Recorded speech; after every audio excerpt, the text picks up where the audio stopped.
Assalamualaikum warahmatullahi wabarakatuh. Waalaikumsalam warahmatullahi wabarakatuh. Apa kabar Ananda semuanya? Baik, Bu. Alhamdulillah baik. Siap untuk belajar hari ini? Siap, Bu. Oke, sebelum kita memulai pembelajaran hari ini, alangkah baiknya kita membaca doa terlebih dahulu. Pada Tasya Maulani dipersilakan memandu teman-temannya untuk berdoa. Baik, Bu. Baik teman-teman, sebelum kita mulai pelajaran, baiknya kita membaca doa. Berdoa mulai.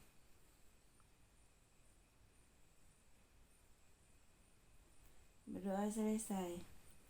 Oke, terima kasih kepada Tasya. Semoga dengan pembacaan doa tadi, hendaknya ilmu yang kita dapatkan hari ini bermanfaat dan berkah bagi kita semua. Oke, sebelum masuk ke materi, Ibu akan mencek kehadiran Ananda semuanya. Nanti siapa nama yang terpanggil, jawab ya. Ya, Bu. Oke, yang pertama, Sinta Melati. Hadir, Bu. Oke, hadir. Tasya Maulani. Saya, Bu. Oke. Selanjutnya Husnatul Ulia. Hadir, Bu. Oke, selanjutnya Zakia Aulia. Hadir, Bu. Oke, selanjutnya Hafiza Sania. Saya, Bu. Oke, selanjutnya Salsabila Gladys. Hadir, Bu. Oke, selanjutnya Yunita Fitri M. Hadir, Bu. Oke, berarti hadir semuanya ya. Ya, Bu. Oke, sebelum kita masuk ke materi, Ibu mau bertanya, siapa yang pernah pergi ke kebun atau ke hutan? Saya, Bu. Oke, apa saja yang terdapat di sana? Banyak, Bu. Ada tumbuhan seperti kayu jati, lumut, bambu, banyak yang lain lagi, Bu. Oke, banyak ya. Nah, dari banyaknya tumbuhan tersebut, dapatkah tumbuhan tersebut digolongkan menjadi beberapa bagian penggolongan? Bisa, Bu.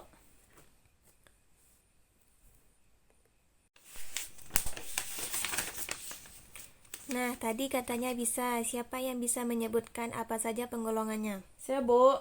Oke, coba Salsa. Penggolongannya ada 3, Bu. Yang pertama yaitu Bryophyta, yaitu tumbuhan lumut.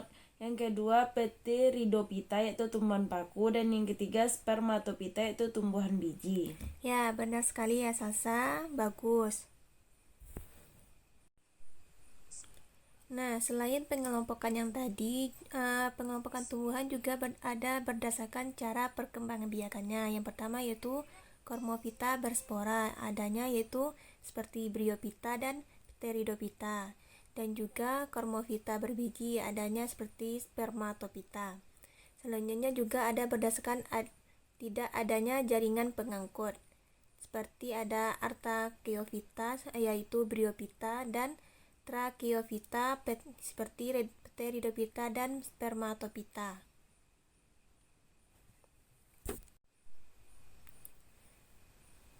Jadi tujuan pembelajaran kita hari ini yaitu membahas mengenai pada submateri Bryophyta yaitu tumbuhan lumut dengan tujuan pembelajaran yang pertama yaitu adanya ciri-ciri Bryophyta, metagenesis Bryophyta dan klasifikasi Bryophyta. Nah, nantinya pada klasifikasi Bryophyta ini metode pembahasannya kita akan melaksanakan seperti bentuk diskusi. Nanti Ananda semuanya akan Ibu bagi menjadi beberapa kelompok, bisa jadi ada 2 kelompok atau 3 kelompok nantinya. Dan untuk ciri-ciri Bryophyta dan metagenesis Bryophyta akan Ibu jelaskan sedikit. Oke, kita masuk yang pertama yaitu ciri-ciri Bryophyta. Siapa yang bisa menyebutkan apa saja ciri-ciri dari Bryophyta tersebut? Saya, Bu. Oke, dipersilahkan. Siapa itu? Oke, Hafiza. Ciri-cirinya yaitu merupakan tumbuhan peralihan antara Talophyta dan Cormophyta. Yang kedua, akar batang dan daun masih sederhana, tidak memiliki jaringan pengangkut, habitat di tempat lembab. Oke, terima kasih kepada Hafiza. Benar ya. Bryophyta merupakan tumbuhan Talophyta yaitu masih sulit untuk dibedakan antara akar, batang, dan daunnya. Dan juga Bryophyta tidak memiliki pembuluh angkut seperti xilem dan phloem. Serta Bryophyta juga tumbuh pada tempat-tempat yang lembab seperti daerah-daerah yang biasanya yang terlindungi atau biasanya tempat tersebut terkena air hujan, tetapi daerahnya jarang terkena sinar cahaya matahari. Oke. Bryophyta juga disebut dengan tanaman perintis atau pelopor karena dapat tumbuh pada daerah sebelum tumbuhan lain dapat tumbuh pada daerah tersebut. Oke, selanjutnya kita masuk pada bagian-bagian lumut. Nah, dari gambar yang Ibu perlihatkan, siapa yang bisa menyebutkan nama-nama dari bagian-bagian tersebut? Saya, Bu. Oke, Ulian, persilahkan. Yang pertama yaitu sporangium, kedua seta, ketiga apophysis, keempat calyptra, kelima vaginula, keenam daun, 7 rhizoid, dan 8 operculum.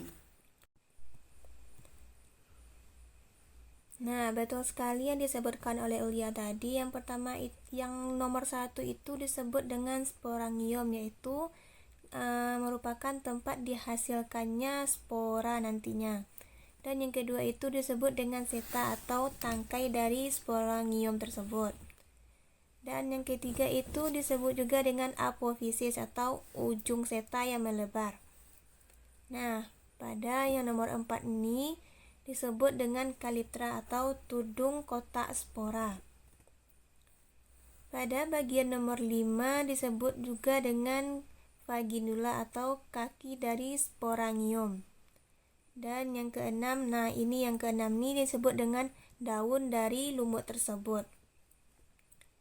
Pada bagian 7 disebut dengan rhizoid. Nah, bentuknya ini seperti akar, tetapi ini bukan akar, tetapi rhizoid, yaitu nantinya berguna untuk melekatnya lumut tersebut kepada substrat tempat hidupnya.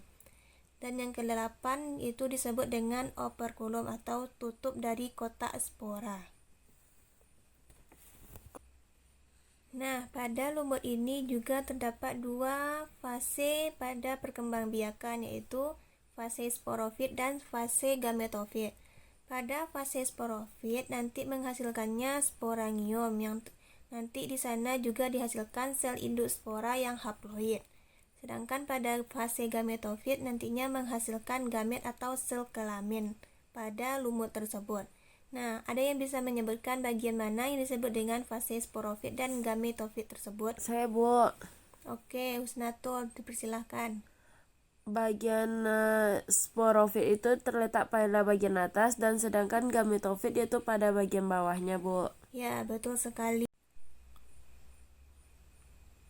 Nah, selanjutnya kita ke daur hidup lumut.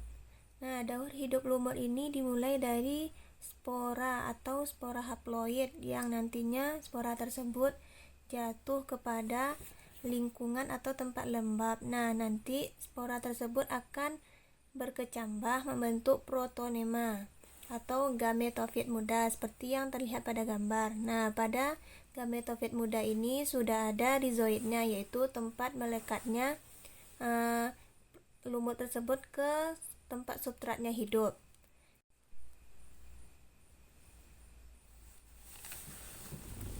Nah, nanti protonema itu akan berkembang menjadi gametofit dewasa.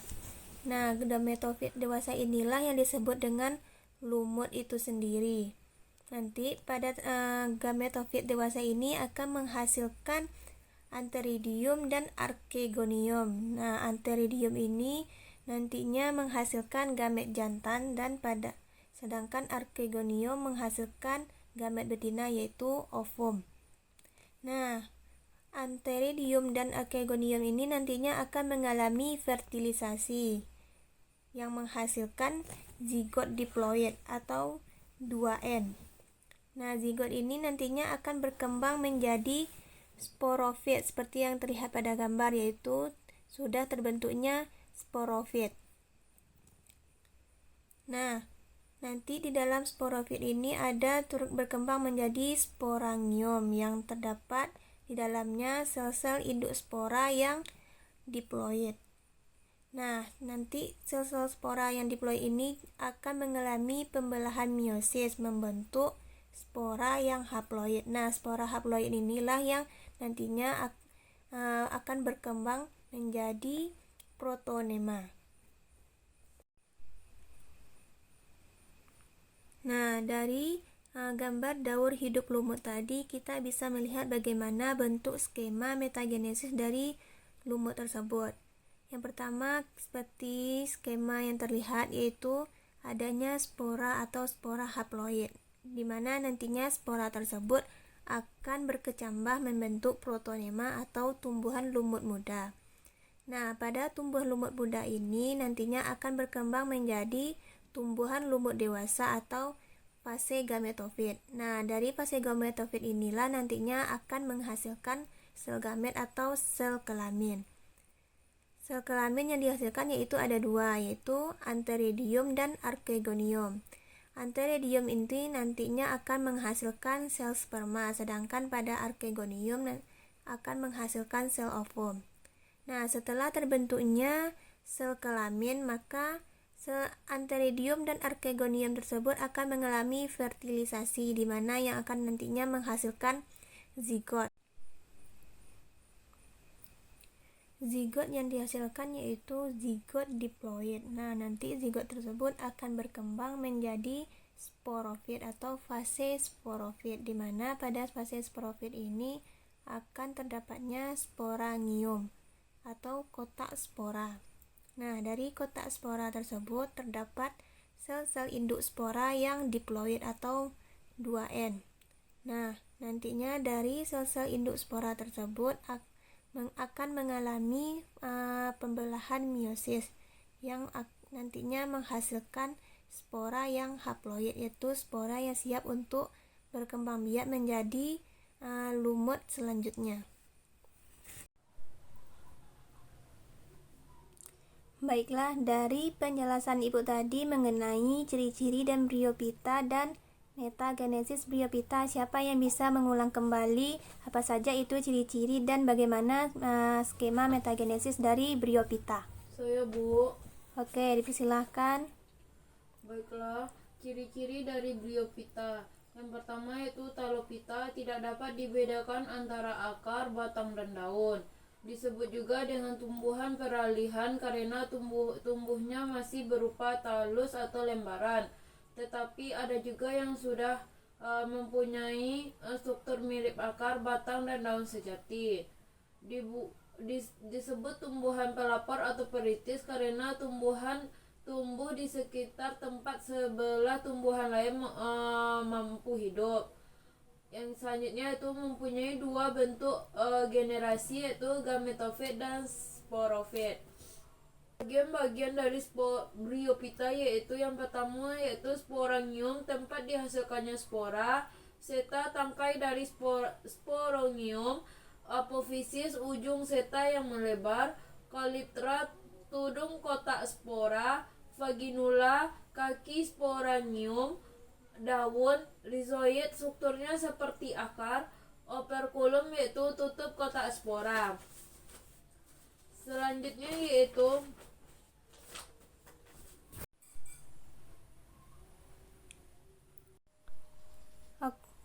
Oke, terima kasih kepada Hafiza yang sudah memberikan kesimpulannya. Apakah masih ada yang ingin memberikan kesimpulannya lagi?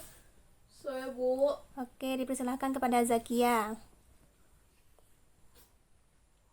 Bryophyta mengalami dua fase. Yang pertama itu fase gametofit, menghasilkan gamet atau sel kelamin. Yang kedua yaitu fase sporofit, menghasilkan sporangium atau menghasilkan sel induk spora haploid, di mana spora akan berkembang membentuk protonema. Pada protonema ini terdapat rhizoid. Kemudian protonema juga berkembang membentuk lumut dewasa. Pada lumut dewasa ini terjadi suatu proses yaitu gametofit, di mana pada proses gametofit ini akan menghasilkan archegonium dan antheridium. Kemudian archegonium dan antheridium terjadinya suatu proses fertilisasi yang akan menghasilkan zigot. di mana zigot ini akan berkembang membentuk suatu sporonium. Kemudian sporonium akan berkembang juga membentuk spora diploid. Pada spora diploid akan terjadi proses, yaitu proses meiosis yang akan mengubah spora diploid menjadi spora haploid. Sudah, Bu.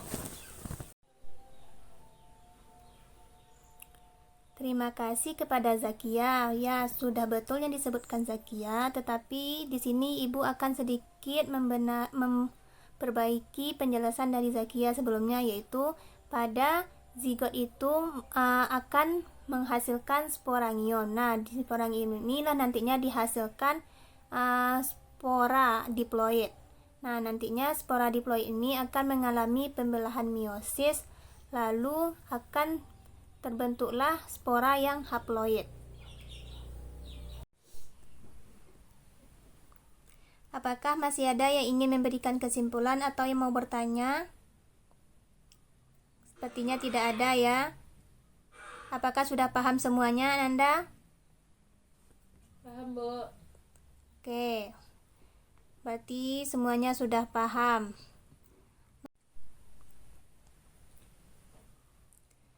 Berarti sudah paham semuanya ya. Tidak ada yang mau bertanya lagi. Enggak, Bu. Oke, mudah-mudahan materi yang kita bahas hari ini hendaknya bermanfaat bagi kita semua. Ibu sudahi dengan Assalamualaikum warahmatullahi wabarakatuh. Waalaikumsalam warahmatullahi wabarakatuh.